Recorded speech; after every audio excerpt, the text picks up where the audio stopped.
So we talk about DNA, right? Because really, in order to give a breakdown on, the Anunnaki and the Sumerians, we need to dedicate an entire Yes, a whole breakdown for that story, and we can, say that for another day and time. But I want to go and talk about DNA and the ability to upgrade our DNA. Yeah. One of the ways that I upgrade my DNA is through travel. You understand me? And through meditation and eating and environment, things of that nature. But can you talk about DNA and our ability to upgrade our DNA and some of the methods that we can utilize practically? Definitely. First of all, people have to understand that DNA is a storage medium. It actually stores data and information. So when we say things like your program code and you're operating off your code, it's actually a true scientific statement. 1 gram of DNA can hold 433 petabytes of data. There was one scientist, George Church, replicated his ebook 80 billion times and downloaded it onto 1 gram of DNA, which is one drop on the tip of your finger. 80 billion. 80 billion. What he did was he realized that DNA stored information. He was like, wow, our body is full of data. The whole human body is full of data. Billions and billions and billions of petabytes of data. And what he said was, he realized you can take data from a server, a computer, and convert it from zeros and ones into A's, C's, T's, and G's, which is what your DNA reads. And then you can actually download the data into the DNA and store data in a volume instead of storing it linear, like time, one arrow. But when you can store it in a volume, you can store much more information. So then he replicated it 80 billion times, and then he transferred it from DNA, from A's, C's, T's, and G's back into zeros and ones and uploaded it back into a computer. So he recognized that DNA is also a server. He's like, man, this is incredible. So we have this ability in us to move data and information. Now, because of something called epigenetic memories, we know that 15 to 20 generations before us, that programming code was downloaded into our body. So you're born with this hard-coded information already in your body. Most of it is only, though, this is the sad part, is only trauma that came from previous generations. All the slave beatings and whoopings and the separation of loved ones and the buck fighting and all that stuff, it's in your body. That's why when black people start feeling like, I'm depressed, I got PTSD, but they don't know why. I'm feeling down or ill or angry or whatever. A lot of it's the epigenetics. So to overcome this, what scientists realize, you can actually start to re-encode that DNA by doing simple things. Simple. One thing is, write down 10 positive affirmations about yourself, and then speak those out loud 3 times a day, out loud, for 21 days, and your DNA begins to change and rewrite itself. You begin to start to believe those cymatic frequencies coming out of your mouth, that your body is actually listening to the information. Like you said before, the body is mostly water. The water has memory. The water in your body speaks conscious energy. So when you are releasing that conscious energy into the atmosphere, your body is then absorbing it back into the water, and then the light force energy is rewriting your DNA. And so we can actually rewrite our DNA. We can change the way we think and see and feel about ourselves just by speaking out loud. Like you said, meditation, and I love travel. That's all I do is travel nonstop. You already know that. That's gonna enlighten and open up, broaden all your horizons. It's gonna make you see things from other perspectives and understand. It's gonna raise your consciousness. Traveling, I tell people all the time, leave your zip code, you got to. No, that's a fact, because you got to think about the making of a slave. If I want to make somebody a slave, I don't want them to see the world. Right. You understand me? I need them to only see from my perspective. Yeah. You understand me? Because therefore they're going to have my same biases engineered within them, and I can control the radius of where they go. Yeah. You may think that, oh, if you walk over here, you might die. Somebody's going to attack you. But if you actually traveled there, there's no way a person can make up that lie that causes you to halt yourself within fear. Yeah. Right? And most people, God is fear. You understand me? Everything that they fear creates the radius, the circumference, the diameter of their thinking, their movement, right? Their entire being. And so breaking away from, those connections of fear allows you to be restored into who you really are, to walk around as a child. A child doesn't know fear. A child is programmed into fear. A child is programmed into civilization. You understand me? Coming under jurisdiction and code to operate in a manner of behavior that allows them to, be so-calledly free within the world of this social contract that we have. But the reality of it is that for us to be able to develop and to grow into who we are and to be able to transition out of these thought forms that control this world. You understand me? And to break these cabals of power, it has to start with this realization that becomes a field. Or you talked about unity. You know, like Muhammad say, our unity is more powerful than an atomic bomb. But then when you think about what is an atomic bomb, you understand me? The breaking of those atoms. You understand me? And you know, when we build, you know, the guys always talk about, you know, we cracking atoms. You understand me? We create new worlds. But what we think about all of that energy coming together, because, you know, human being energies are jewels. You understand me? And if we were able to bring that electricity together, it literally would be an atomic bomb. And that sort of energy has the ability to create atomic shift on this planet. You understand me? That can create new paradigm shifts on this planet Earth. So anytime anything is observed through the collective, a shift happens at that moment. There's no collective observations or world events that don't change the world. Because once the whole entire world gains a collective perspective on something, it creates a new dimension, a new angle, a new inventions, innovations, realities. Everything starts to happen from that moment. And we've been through many of them in our lifetime already. It's just in the last 10 years. We'd have been through recessions, paradigm shifts, different new presidents. We'd have been through 9/11. We'd have been through so many different things. Today, during the timing of this filming, there's a terrorist attack that happened. And April happens to be one of the most observant months of white terrorist attacks, right? From Timothy McVeigh, from the Oklahoma bombings to the Columbine, right? Wow. And it's a few other ones. April is one of those, you know, it's the 4th month. It's a lot of things that happen on the 4th. And once we understand that we living in this world of a 4-corner contract, you understand me? That, you know, paperwork rules this world, and it lifts us off of being attached to the land itself. That when we walk around, we don't look down at our feet and say we own the land. We have dominion over the land. We think that we are always on someone else's land. We're always under someone else's control. And that mental observation depletes the soul of being able to have a real connection with the earth itself. It does. When you look around, there's somebody who has sky rights and land rights. Not ownership, but rights. Right? And once we realize we living in someone else's plans, as you say. Whether you believe it's the Anunnaki, whether you believe it's the 1%, whether you believe it's these families or control, you have to know that we're living in somebody else's time system, and it works very well. Oh, very well. Very well. They mastered this sucker. Way too well, matter of fact. You know, and we are controlled by invisible forces. And if you don't think you do, you stop at a stop sign. You stop when there's a street light. You understand me? And you don't cross that line because something may happen to you. An invisible force, no police around, no people, but you still listen. You understand me? That is, I mean, you talking about some people, it may not be cars for miles, and they will still follow that system, right? I want you to touch on the ideas of systems, you know, because institutions is what I focus on, like the reality of we building institutions are only things that can dominate existing systems. But what is the energy form of a system to where it actually has real power and control over human form? Well, the way that they built all these institutionalized systems that we have that are controlling mankind, they're all predicated on fear. You'll find that fear is the biggest thing. For example, you go to school, if you don't get good grades, you're gonna get in trouble. You know, you won't pass the next grade. If you act up in school, you might get, you don't stay in line or whatever, you might get spanked with the ruler or the paddle or whatever. You know, obviously on the street is follow these exact rules or you're gonna go to prison. You know, so they have all these systems in place.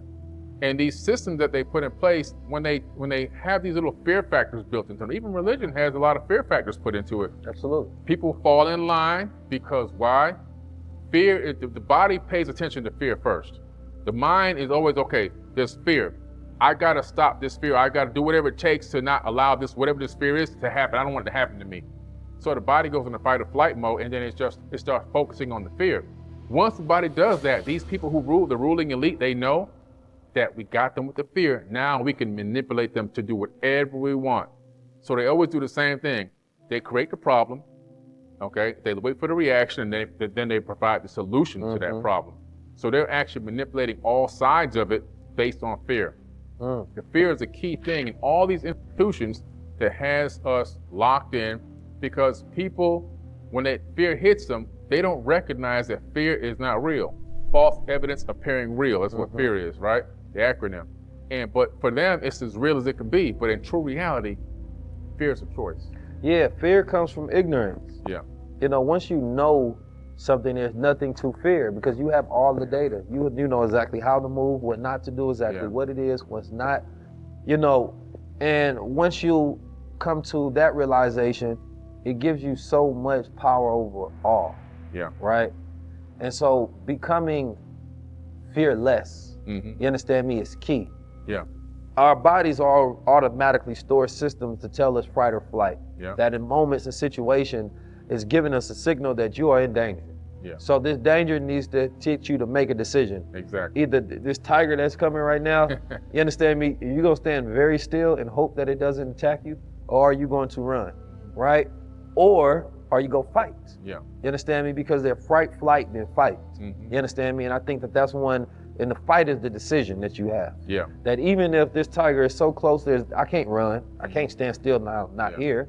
I have to figure out a way where I'd rather go down fight. Yeah. And I think that that's the part of human decision making that is never deposited as an idea of this is an option. Yeah. That you can always choose to fight in every moment, in every situation, even if the certainty is death. Yeah. You understand me? Because at least you would die being alive. Exactly. You understand me? Exactly. But to freeze or just to run, because there's times where, you know, flight is the most, you know, intelligent option that you have, right? But fighting, there's something so powerful and majestic about that, because that's the human spirit colliding with whatever force that is in front of it. Yeah. When you see two boxers fight, those are spirits going at it. Right. And whoever has the most will win. You understand me? Not even sometimes we have the most skill or better technique. Sometimes it's all about who got that greatest spirit. Because the fight is often won before you get into the ring. That's right. There's one spirit that's already decided, whether it's deep into their consciousness, subconscious, where they don't even know it yet. They've already decided that they're the loser. You understand me? And sometimes you can try to overcome it with confidence, right? What you know about yourself and my training, my skill, your overcome it with your ego. You understand me? Well, I can do this even if I can't do this. You understand me? But then there's mathematics. Mathematics of this person's skill, level, confidence, will, all of this is higher than your frequency. And when these collide, this one is going to win. And that's why I like the idea of mathematics, because mathematics really sets us upon understanding reality in a very practical and logical capacity. There's spiritual intuition and spiritual intelligence, yes, 100%. And I think that wholly on this planet Earth, men and women are disconnected between the feminine energy that exists. Men are completely disconnected nowadays from the masculine energy, but the feminine energy, because we talk about a woman's movement, but there's not a lot of feminine energy involved in the movements. And the feminine energy, you know, Mother Tanetta talked about it. She talked about the 9 planets, right? And the feminine. And in the connection with, you know, the astronomy and the feminine energy. And why that 9, you know, circulates that 1. I told we we'll get to the 1 9. We're gonna always find the 1 9. But we talk about that 9 circulating that 1, that consciousness circulating subconsciousness. And 1995, the Honorable Minister Louis Farrakhan opened up the Million Man March speech with the secrets of the number 19. And he talked about the idea that when that 1 is next to the 9, it represents something to be uncovered. You understand me? And then he went on to break down that these monuments that was there representing the 16th and the 3rd president is 19. And he said that this monument up here is 555 feet high. You put a 1 next to that, represents 1555 when black people came over here. And he said that on these shores and these steps, you understand me, were a trade of black bodies, representing some of the Masonic secrets of how they first produced this country. You understand me? And he was giving that breakdown in front of course, almost 2 million black men, future president, future billionaires of the planet Earth, everybody. That was a world-shifting event, but when I listened to that, I thought about the fact that, you know, the body itself, our bodies. Atoms, I call Allah the original man, ATOM. You understand me? Or I say AGTC, Allah God the creator. Yeah. You understand me? But at the end of the day, our bodies, our carbon bodies, our melanin bodies, we are electric, frequencies. You understand me? We are the most powerful electric conduits. You understand me? Just based on our physicality. Yeah. And I think what happens with society is, number one, jealousy, but two is the lack of appreciation of our parts we're supposed to play on this planet. Right. You understand me? That, yeah, we gonna always be dark melanated, beautiful, shiny, sheen beings. Mm-hmm. You understand me? Yeah. But when you allow things like the Hermetic prophecies that talked about, when human beings developed so-called and developed intelligence, those were white human beings, and that being spread across the ecosystem of the planet Earth, creating a white supremacy. And then melanated people like, well, man, we was charting star systems and speaking in geometry and using mathematical language, you understand me, before we ever seen a light-skinned person on this planet Earth. Yeah. But you can't, if you want to do anything for race relations, you cannot forget about the story of time. Can't. And I ain't gonna ever call it history. History is just a lie. Yeah. The story of time is about what happened on this planet, the true history. The true history. And if you ever, if a white person, or black person, brown, yellow, orange, all these frequencies of colors that represent subscriptions to different cultures, ideologies, values, norms, rituals, ever want to have a place where there's commonality and trust and alignment, you have to accept the truth of reality. Yeah. Not the stories that was told by the winners and conquerors that fit the propaganda of the controllers and rulers, but the true story on this planet Earth. Yeah. That's the only way we get to a true compromise between the people on this planet Earth that have a treaty of understanding. Mm-hmm. You understand me? I always tell people the past is prologue. People say, why do you always study the past? Why are you into this ancient texts and ancient books and all? Because until you understand what happened back then, you won't be able to build a future. The future is going to be built based on what you know about your true past and your true history. If you can't figure out at least as close as possible to what was happening back then, the future is still going to be a gray area. Aliens. Yeah. Let's talk about aliens. Yeah. Can't have Mr. Billy Carson on here without talking about aliens. Theory is aliens are black men. Yeah. That's my theory. Now, that of course this comes from many different sources, but I remember I was reading something, or watching it rather, I can't tell you the difference, where they was talking about, spacesuits, human spacesuits, and how human beings will have to change if they were traveling in space, right? Number one, there's more radiation, so you're gonna have to have darker melanin skin. A lack of gravity, you will have a smaller, less dense body. So you're going to be a skinny, dark-skinned, big head, black man or woman. You understand me? So, these are spacesuits. Right. I mean, we deal with radiation. That's what the melanin does. Yeah. You feel me? Radiation and the heat. Yeah. Yeah, absolutely. Do you believe in aliens? I believe in aliens. Are you an alien? Well, we're all aliens. You know what I'm saying? So alien might answer like that. Some people say this brother be thinking, man, he might be an alien. A lot of people say that, but I think that we are the aliens. When you talk to the Aboriginals, I went to Australia. I went on a walkabout 8 miles out into the doggone nowhere, nothingness. I mean, just out there, man, with the fires. Yeah. Okay. This is right before the lockdown came, and I'm out there looking for these ancient Egyptian hieroglyphs. In Carryong 9 in Australia, which we found them. We sent those glyphs to the Board of Antiquities of Egypt, and they authenticated them as being authentic Proto-Egyptian hieroglyphs. And so my conversation with the elders was, what is your homegrown, handed-down verbal history? Because they have a verbal history. And the Aboriginal elders said that they were seeded on this planet. They said that the Pleiadians brought them to Earth, and they were the first people on Earth. Those are black Aboriginals.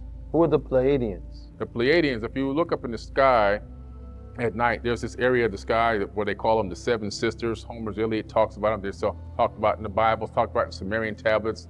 The Greeks, the Romans, they all look up to the Pleiades It's actually, we call them the Seven Sisters because only 7 bright stars you can see with the naked eye, but there's many more stars there. But in that region of the sky, according to so many ancient texts and so many ancient civilizations, there was advanced civilizations there.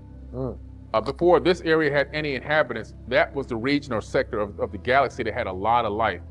But a big war broke out. And in this war, there was something being used called the Brahmahanda weapon, okay?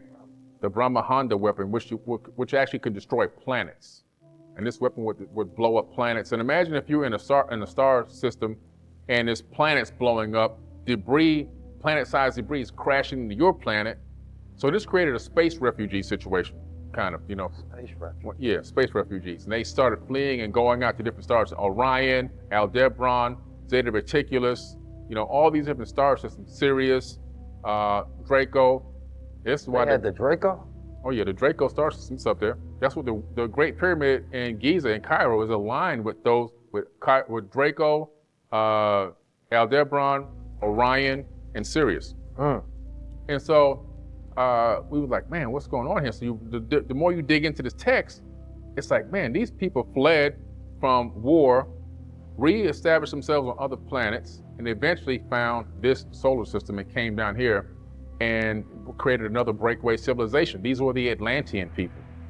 Now, when you analyze the text, it gives descriptions of these peoples from time to time. And if you look at, for example, the Sphinx in Egypt, you look at the features on the Sphinx, you can see this, it's a face of a black person, right? And what's interesting is some of these Anunnaki, they were more albino, not all of them. Some had albino type skin. They weren't Caucasian white, but they had albino skin, but they had the African features. Some of them had blue eyes, but they had the knotted hair. Like Prometheus. Right, kind of like that. But Prometheus is still kind of really more almost like milk white. If you look at a black mulatto, or a black person that has that, you know, more that skin condition. glow. And but they had the knotted hair, knotted blonde hair, and blue eyes, a lot of them. Like the Aborigines. Yeah, like the Aboriginals, and also the people of Melanesia, right here, you know, in Asia. And so I did a whole story on those, a whole TV show on those before. So I really dug deep into it. I was like, wow, these people are really potentially not from this planet.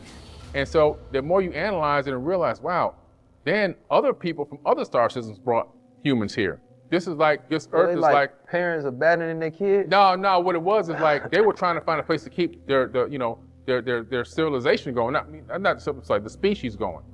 Okay? And so that's why you have people that look Asian and people that look Caucasian and people that look black and people that look, there's a mixture of people, according to what I've read, that appear to be dropped off here. This is like an abandoned seed colony, this planet. Interesting. You know, and then after that, much later, these other people showed up, these other Anunnaki people showed up, took advantage of a situation where people were in a lower state of consciousness. They were not technologically advanced. We were more advanced spiritually. So when they were dropped off, you saying that the races were dropped off? Or were they all dark-skinned, melanated people? The first people on this planet were all black. And then you find something interesting in the Emerald Tablets. After Thoth comes to the land of Chem to help rebuild civilization because the flood had destroyed Chem.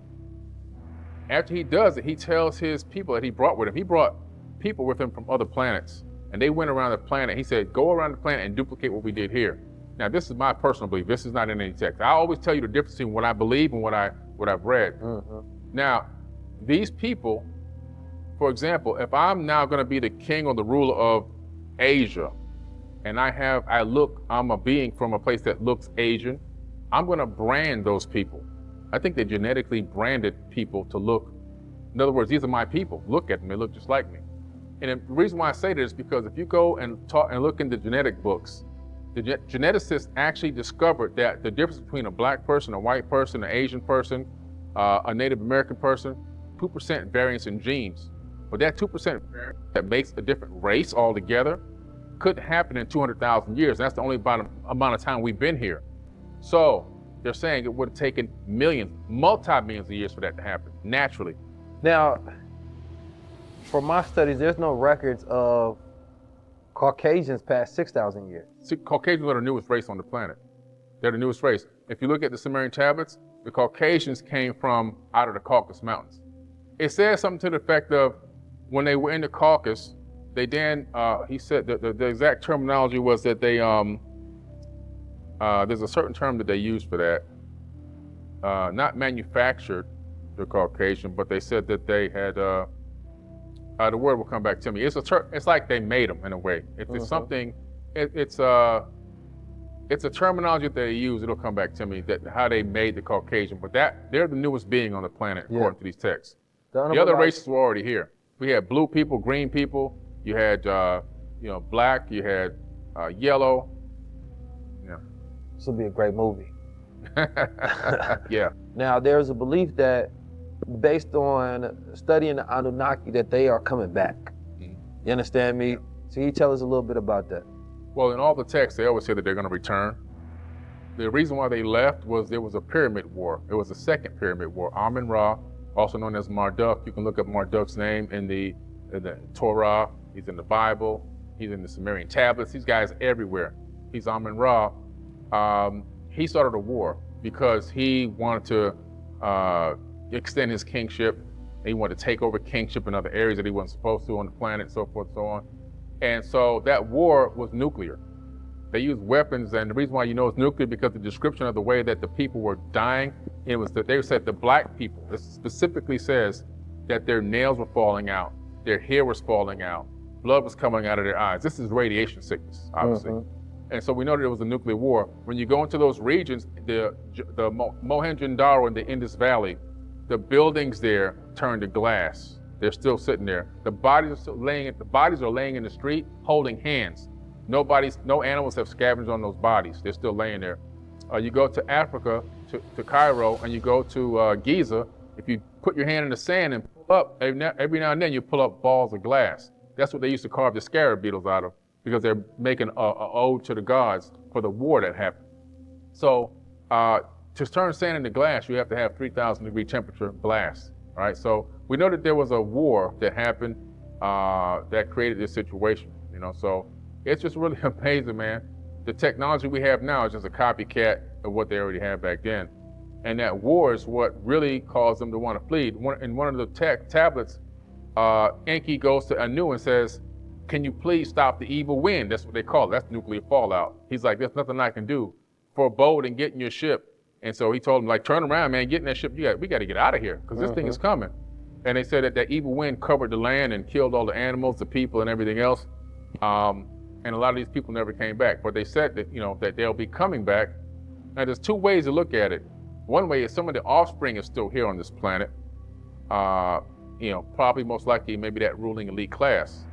And then it's said that there will be some type of a future situation where they will return and take back claim of the rightful kingship of this planet.